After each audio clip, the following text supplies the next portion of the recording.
नमस्कार साथियों, आप लोगों का एक बार फिर से स्वागत है हमारे YouTube channel school of Scitech में। साथियों, हमारा जो 100 PYQ MCQ सीरीज था, ये उसी का लेक्चर नंबर 2 है। यदि आपने लेक्चर नंबर 1 नहीं देखा है तो हम इस वीडियो के अंदर में लेक्चर नंबर 1 की जो लिंक है उसको डाल देंगे। आप वहां से जो है लेक्चर 1 को देख सकते हैं। साथियों, हम इस सीरीज के अंदर में जितने भी इंपोर्टेंट कोट्स हैं जो कि पहले प्रीवियस ईयर्स में यूजीसी नेट जेआरएफ एग्जाम्स में आ चुके हैं, जो काफी इंपॉर्टेंट है आपके आने वाले एग्जाम के लिए, उनको हम कवर कर रहे हैं। और ये टॉप 100 PYQ MCQ सीरीज है जो कि रिलेटेड है आपके कोर्स से। तो साथियों, आइए शुरू करते हैं और चलते हैं हमारे आज के पहले क्वेश्चन की ओर। और जो हमारा पहला क्वेश्चन है वो है, हमारा पहला क्वेश्चन है कि who stated rights are entitlements to act और to be treated in a particular way. Hindi में बोले तो अधिकार वह है जो किसी विशेष तरीके से कार्य करने या व्यवहार पाने का दावा है। ये किसने कहा है? ऑप्शन है Andrew Heywood, Hobhouse, Immanuel Kant and T H Green. इसका जो करेक्ट आंसर है वह है Andrew Heywood. Option number A is correct. Andrew Heywood जो है वो एक मॉडर्न पॉलिटिकल थियोरिस्ट है एंड इन्होंने डिफाइन किया है राइट्स को in a simple and practical terms. वो कहते हैं कि राइट्स आर इंटाइटलमेंट्स, मतलब they give people the justified claim. वो जस्टिफाइड क्लेम देते हैं लोगों को टू एक्ट और टू रिसीव सर्टेन ट्रीटमेंट, जिससे कि लोग जो है कुछ जो है एक्ट जो है कर सके और कुछ एक्ट जो है रिसीव कर पाए। तो ये उनको हेनरी हेवुड जो इस तरीके से इसको डिफाइन करते हैं। बेसिकली उनकी ये जो डेफिनेशन है वो एम्फसाइज करती है the legal and moral aspects of rights के बारे में। वो कहते हैं कि rights aren't just wishes, rights सिर्फ और सिर्फ विशेस नहीं है। हेवुड कहते हैं कि दे आर लेजिटिमेट क्लेम्स, बल्कि एक लेजिटिमेट क्लेम्स है। Things you are truly owed like freedom of speech और प्रोटेक्शन ऑफ अंडर लॉ, है ना। तो ये बात एंड्रू हेवुड कहते हैं अपनी book political theory by Andrew Heywood. ये सोर्स है, इन्होंने इस बुक के अंदर में इन्होंने अपने आइडियाज हैं राइट को लेकर के दिए हुए हैं। चलते हैं नेक्स्ट क्वेश्चन की ओर। हमारा नेक्स्ट क्वेश्चन है rights are condition of social life. Who said this? किसने ये कहा है कि अधिकार सामाजिक जीवन की स्थितियां हैं? Option A Harold Laski, Ronald Dworkin, Jeremy Bentham और जॉन लॉक। इसका जो करेक्ट आंसर है वो है option number A Harold Laski. Laski basically believe करते हैं कि राइट्स वर नॉट नेचुरल और फिक्स्ड बट डिपेंडेंट ऑन जो सोशल कॉन्टेक्स्ट होता है उस पर काफी ज्यादा डिपेंडेंट होता है ना, डिपेंड होता है। ही वो लिखते हैं कि rights are condition of social life, है ना, कंडीशन है कहीं ना कहीं सोशल लाइफ की, without which no man can see to be his best, है ना। और राइट्स वो कहते हैं कि इतनी इंपॉर्टेंट कंडीशंस है कि जिनके बगैर जो है व्यक्ति अपने आप का बेहतर नहीं पा सकता, अपना जो बेस्ट होता है उसको नहीं देख सकता। So rights are not above society, they are product of society, है ना। वो जो है वो कहते हैं बेंथम की राइट्स सोसाइटी से अबव नहीं है बल्कि they are the product of society, है ना, जो कि हेल्प करते हैं पीपल को टू डेवलप फुली। लास्की कहते हैं कि rights are like oxygen in society, है ना, without them no one can grow और function as their full self, है ना। तो फुल सेल्फ के तौर पे हम ग्रो नहीं कर सकते, ऑक्सीजन की तरह है सोसाइटी के लिए। और उनकी जो थॉट है राइट्स को लेकर के, वो उनकी किताब है a grammar of politics bye Harold Laski. इसमें उन्होंने अपने विचार जो है दिए हुए राइट्स को लेकर के। चलते हैं नेक्स्ट क्वेश्चन की ओर। नेक्स्ट क्वेश्चन है कि who said rights are what we may expect from others. अधिकार वे हैं जिन्हें हम दूसरों से अपेक्षित कर सकते हैं। ये किसका कथन है? Option A Hobhouse, Laski, Ronald Dworkin और बेंथम। इसका जो करेक्ट आंसर है वो है option number A Hobhouse. Hobhouse का ये जो विचार है वो कहीं ना कहीं है। एल.टी. हॉबहाउस जो है एक ब्रिटिश लिबरल थिंकर हैं जो कि एम्फसाइज करते हैं सोशल लिबरलिज्म के ऊपर। वो कहते हैं कि राइट्स एज एक्सपेक्टेशंस, है ना, he defined rights as expectations that society accepts and respects, not something isolated और एब्सोल्यूट। वो कहते हैं कि right is equal to recognise expectations within a cooperative society. वो कहते हैं एक कोऑपरेटिव सोसाइटी के अंदर में रिकॉग्नाइज एक्सपेक्टेशंस है, मतलब एक्सपेक्टेशन जो है वो रिकॉग्नाइज है दूसरों के द्वारा। होबाउस जो है कहते हैं कि if you expect fair treatment from others and society agrees that's your right. वो कहते हैं कि यदि आप जो है किसी से फेयर ट्रीटमेंट की बात चाहते हैं और सोसाइटी उस चीज को लेकर के एग्री है, समाज जो है एग्री करता है, देन दैट्स योर राइट। इसका जो सोर्स है इस थॉट का जो उन्होंने राइट्स को लेकर के दिए वो है लिबरलिज्म, जो एक बुक है बाय एल.टी. होबाउस। चलते हैं नेक्स्ट क्वेश्चन की ओर। हमारा नेक्स्ट क्वेश्चन है कि rights as trump against state या सोसाइटी वाज प्रपोज्ड बाय, ये किसका कथन है ना, राज्य समाज के विरुद्ध अधिकारों को ट्रम्प के रूप में किसने प्रस्तुत किया है? Option A Ronald Dworkin, Harold Laski, Jeremy Bentham या फिर एंड्रयू हेवुड। इसका जो करेक्ट आंसर है वो option number A Ronald Dworkin. Ronald Dworkin के कहीं ना कहीं ये विचार है। डॉर्किन कहते हैं कि rights as moral shields against the power of the majority और स्टेट। डॉर्किन कहते हैं कि राइट जो है एक मोरल शील्ड की तरह होते हैं against the power of majority of against the power of majority और द स्टेट, मतलब मेजॉरिटी और जो स्टेट के अगेंस्ट में एक मोरल शील्ड होती है हमारे राइट्स। कहते हैं कि rights are trumps, meaning they override utility और कलेक्टिव गुड, है ना। Even if 99 people vote against your free speech you still have that right, है ना। वो कहते हैं कि यदि कोई भी बात है उसके अगेंस्ट में अगर 99 जो पीपल हैं वो मना भी करते हैं तब भी तुम्हारे पास वो राइट है, राइट टू स्पीच, राइट। तो डॉर्किन कहते हैं कि rights are your protection even when the whole society is against you. मतलब कहीं ना कहीं हमें डॉर्किन देखने के लिए मिल रहा है कि जो मिनॉरिटी की बात करता है कि कोई फर्क नहीं पड़ता कि कितनी मेजोरिटी में आपका पोजीशन में है, यदि आपको लगता है कि ये चीज आपके राइट है तो definitely that's your right, that is a moral shield against the power of majority, है ना। ये जो उन्होंने बात करी है राइट्स को लेकर के वो उनकी किताब टेकिंग राइट्स सीरियसली 1977 में जो लिखी थी उसमें कही है। चलते नेक्स्ट क्वेश्चन की ओर। नेक्स्ट क्वेश्चन है कि who said natural rights are nonsense upon stilts, प्राकृतिक अधिकार बकवास हैं, ये कथन किसका है? Jeremy Bentham, Immanuel Kant, John Locke, Andrew Heywood. इसका जो करेक्ट आंसर है वो है option number A Jeremy Bentham. ये बेंथम का कहीं ना कहीं थॉट है।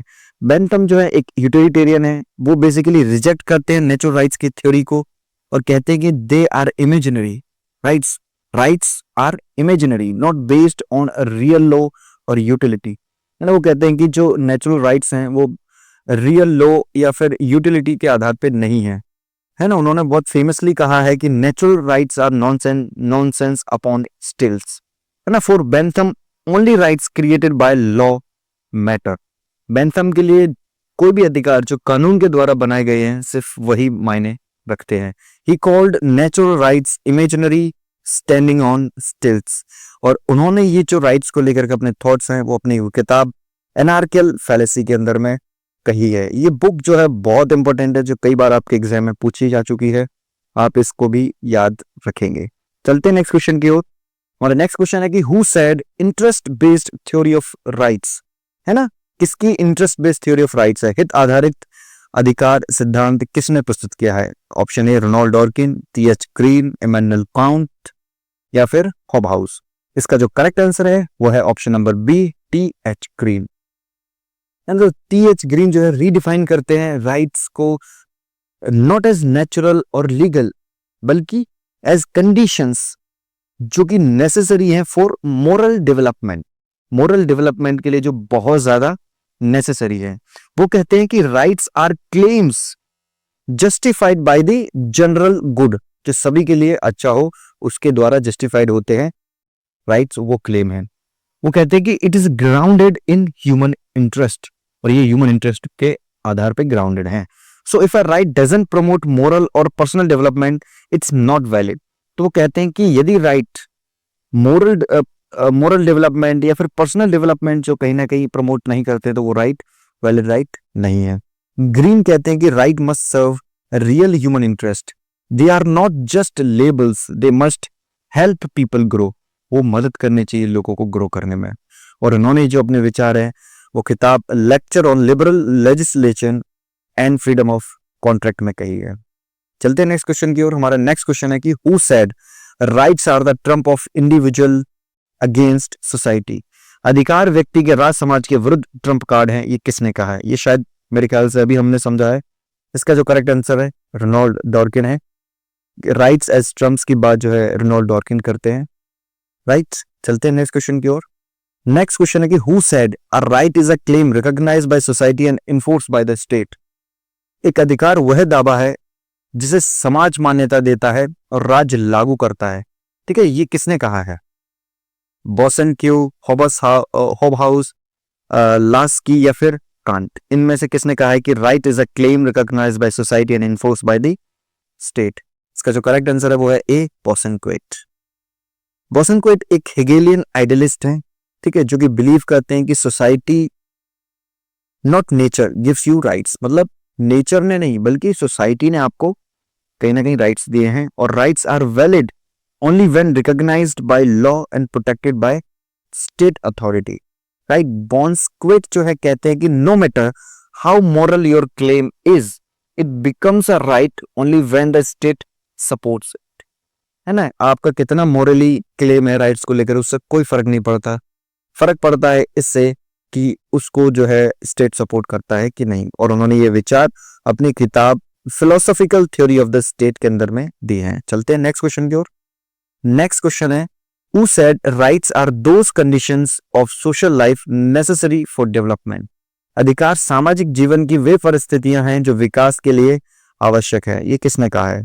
हॉबहाउस, लॉक, रूसो या फिर लास्की? इसका जो करेक्ट आंसर है वो है हॉबहाउस।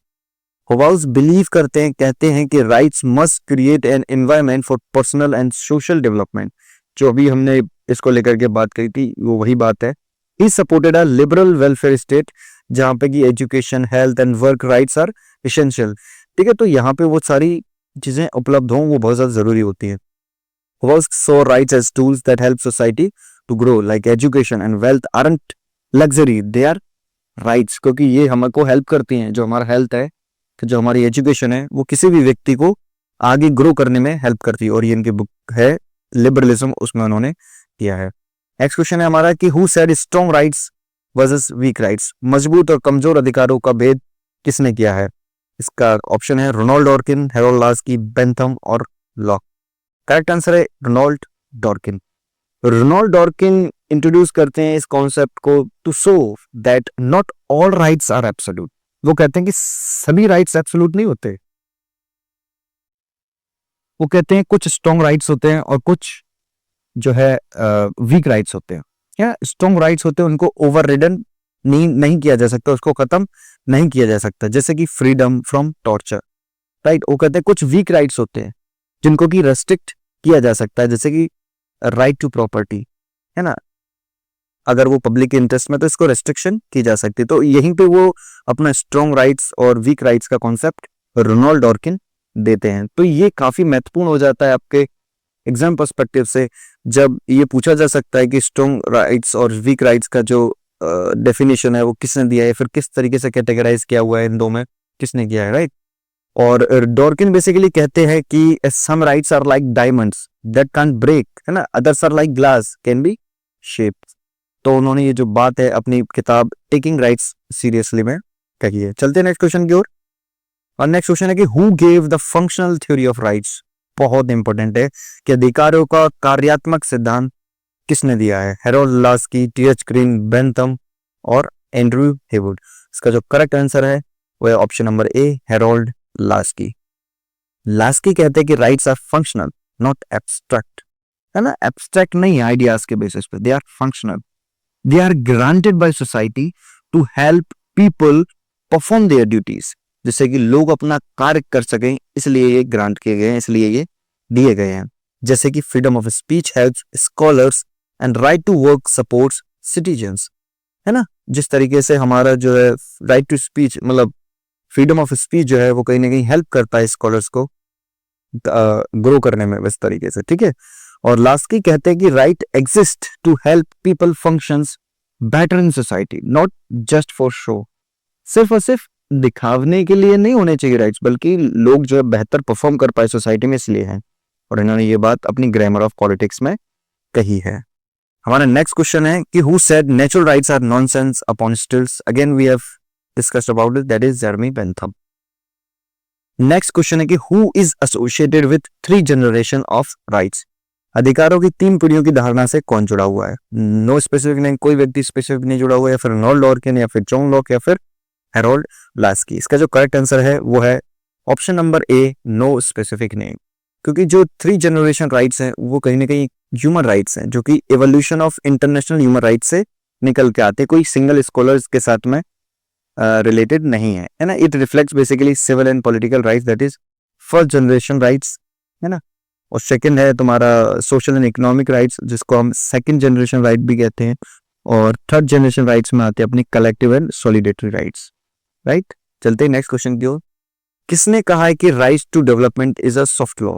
विकास का अधिकार एक सॉफ्ट लॉ है, ये किसके द्वारा माना गया है? International convention, John Locke, Hobhouse, या फिर रोनाल्ड डॉर्किन। इसका जो करेक्ट आंसर है वो है option number A, international conventions. Right to development is considered as a soft law because it is not legally binding but morally important, है ना। इसको अपन सॉफ्ट लॉ क्यों कह रहे हैं? क्योंकि ये लीगली बाइंडिंग नहीं है, बट ये लेकिन मोरली क्या है, बहुत ज्यादा इंपॉर्टेंट, इसलिए अपन इसको क्या कह रहे हैं, सॉफ्ट लॉ कह रहे हैं, right. It appears in documents like 1986 UN declaration on the right to development SDGs, है ना। तो ये यहाँ का सोर्स है। चलते नेक्स्ट क्वेश्चन की ओर। हमारा नेक्स्ट क्वेश्चन है कि who said rights properly so called are creation of law properly so called. सही अर्थों में अधिकार वही है जो सही कानूनों से उत्पन्न होते हैं, ये किसने कहा है? Ronald Dworkin, Jeremy Bentham, John Locke, या फिर इमैनुअल कांट। इसका जो करेक्ट आंसर है वो option number B, Jeremy Bentham. Bentham के थॉट है। बेंथम कहते हैं कि that only the state created legal rights are real. If it's not made by a real law, then it is not a real right. That's why he dismissed natural rights. To Bentham, if a right isn't written in law, it doesn't exist. ये हम again पहले भी discuss कर चुके हैं इसी बात को, उसी को अलग तरीके से जो है कहीं ना कहीं प्रस्तुत किया गया है ना। और ये आपके PYQ में आया है, इसलिए काफी इंपॉर्टेंट है कि बेसिकली लीगल राइट्स को बेंथम मानते थे कि नहीं मानते थे। इस चीज को लेकर काफी क्वेश्चंस पूछे जाते हैं PYQ में, है ना। तुम चाहे असिस्टेंट प्रोफेसर का एग्जाम दो या फिर UGC नेट JRF का एग्जाम दो, हर एग्जाम के अंदर में कोर्स जो है देखने के लिए मिल रहे हैं। तो हमें पता होना चाहिए कि बेंथम कहीं ना कहीं जो राज्यों के द्वारा राइट्स दिए हुए हैं सिर्फ उन्हीं की बारे में बात करते हैं, उसके अलावा किसी भी राइट्स को ये नहीं मानते, चाहे वो मॉरली करेक्ट ही क्यों ना हो, है ना। हमारा नेक्स्ट क्वेश्चन कि who is associated with natural rights theory. प्राकृतिक अधिकार सिद्धांतों से कौन जुड़ा हुआ? बेंथम, लास्की, लॉक, या फिर विल्केमिलिका। इसका जो करेक्ट आंसर है वो है जॉन लॉक। जॉन लॉक कहीं ना कहीं हमारे नेचुरल राइट्स थ्योरी से जुड़े हुए हैं। लॉक कहते हैं कि humans are born with natural rights.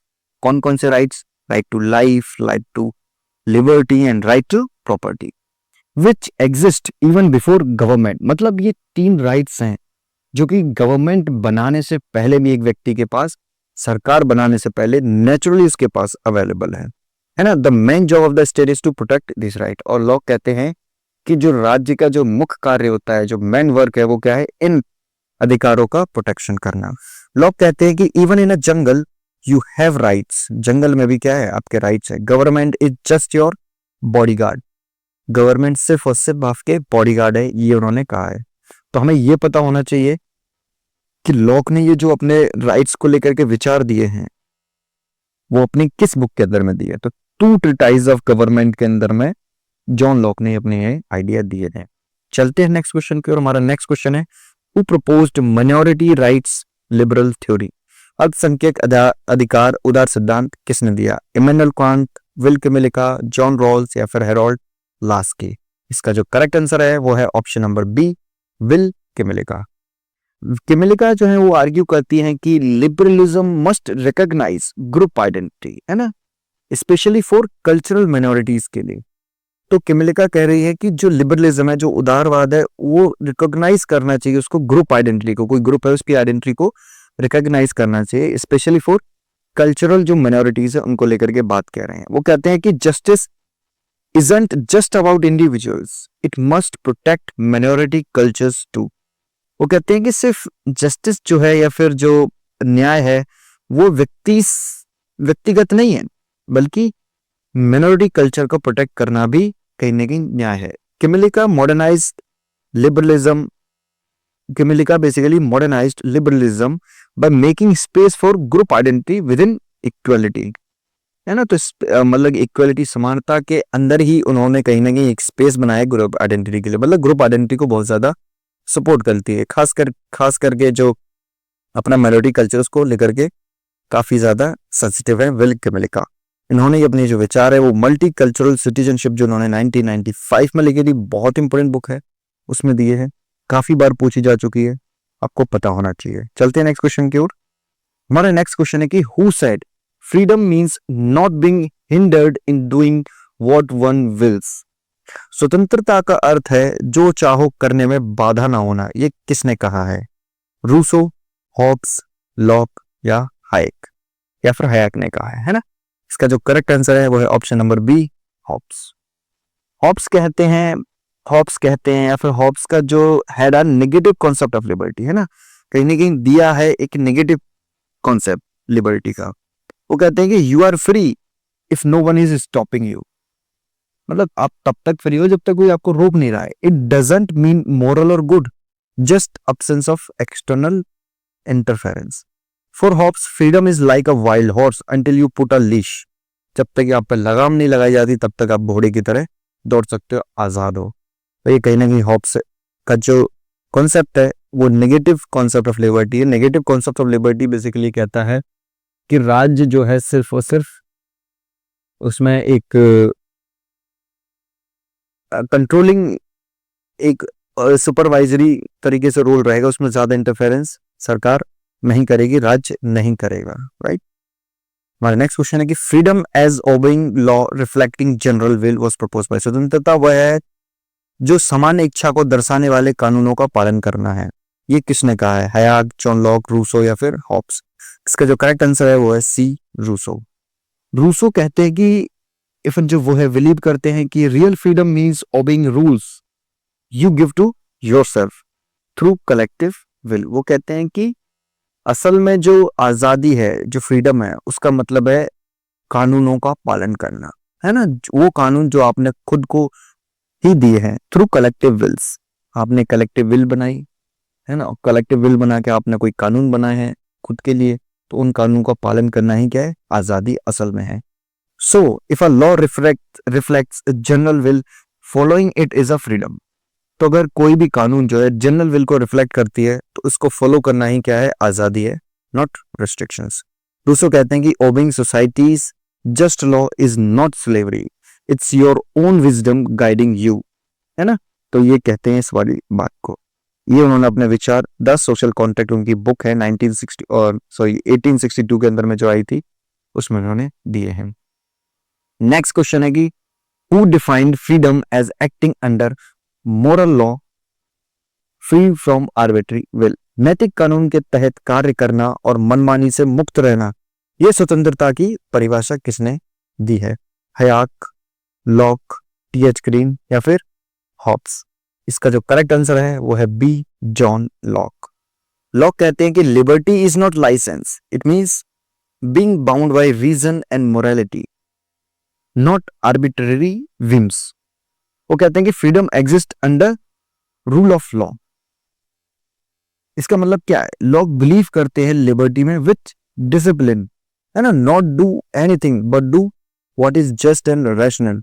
तो बेसिकली लोग कहते हैं कि कुछ भी नहीं करने को आजादी नहीं कहते। वो कहते हैं true liberty is with discipline. आप जो भी कर रहे हो उसको आपको ये ख्याल होना चाहिए कि वो दूसरों को परेशानी तो नहीं दे रही है। तो लॉ कहीं ना कहीं बिलीव करते हैं लिबर्टी विथ डिसिप्लिन वाली चीज को, और उन्होंने अपने विचार टू ट्रीटीज ऑफ गवर्नमेंट में दिए हैं। नेक्स्ट क्वेश्चन की तौर चलते हैं। नेक्स्ट क्वेश्चन है कि who called the state March of God on earth. किसने जो है राज्य को मतलब कि राज्य को पृथ्वी पर ईश्वर की यात्रा के तौर पे कहा है? प्लेटो, हीगल, अरिस्टोटल या फिर हॉब्स। इसका जो करेक्ट आंसर है वो है option number B, Hegel, right. Hegel जो है ग्लोरीफाई करते हैं कहीं ना कहीं स्टेट को as the highest realisation of human spirit, है ना, एक रैशनल को, एक डिवाइन फोर्स को कहीं ना कहीं, मतलब कि इन्होंने स्टेट को इतना ज्यादा महत्व दिया है, इतना ज्यादा महत्व दिया है कि उन्होंने यही कह दिया कि भगवान के चलता हुआ स्वरूप ही राज्य है ना, भगवान के समान है एक राज्य। The state is the divine idea as it's exist on the earth. धरती पर रहने वाला एक डिवाइन आइडिया क्या है? राज्य। Hegel saw the state as more than politics. It was God's plan in action. है ना? तो वो कहते हैं कि राज्य जो है वो पॉलिटिक्स से कई गुना ऊपर है ना? ये भगवान का प्लान है कहीं ना कहीं इन एक्शन में।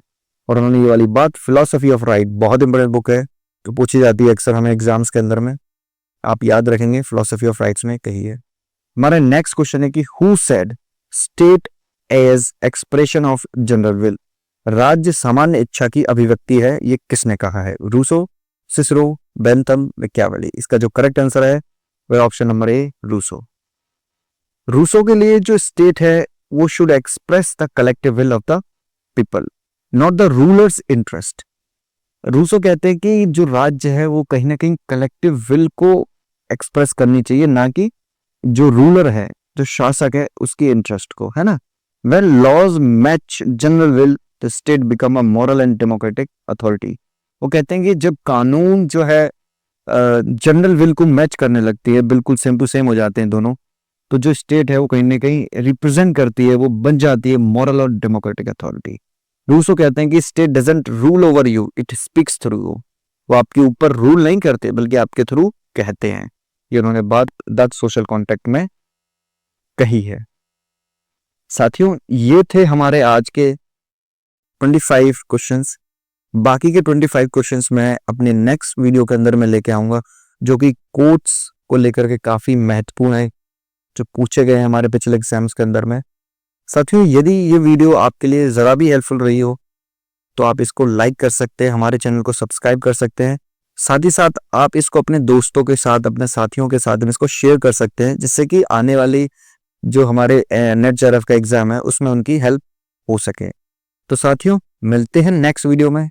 आज के लिए सिर्फ इतना ही। जय हिंद, जय भारत।